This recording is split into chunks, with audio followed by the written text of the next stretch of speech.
Hello guys, welcome back to the channel. In today's video, I'm going to show you all the pirate chest locations in Fish It game on Roblox Pirate Cove update.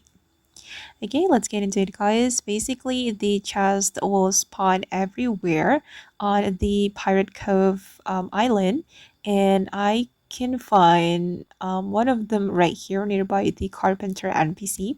And for your information guys, the pirate chest location will be different from one server to another server, but don't worry, in this video I've tried two server, so I'm going to show you all the possible locations.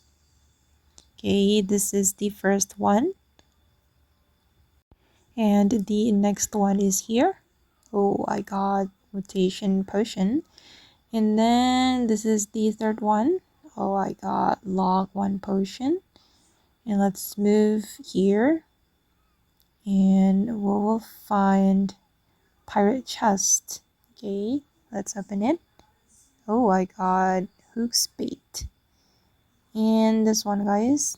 And let's move to another server. Okay, in another server, I could find the chest right here nearby the carpenter NPC. And also here. And then right here as well.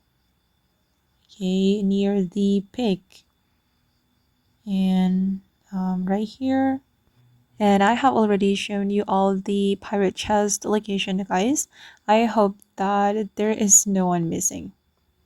Okay, and that's how you can find all the chests in Fish It game on Roblox Pirate Cove update. Hope this video will be useful for you. Thank you so much for watching, and bye.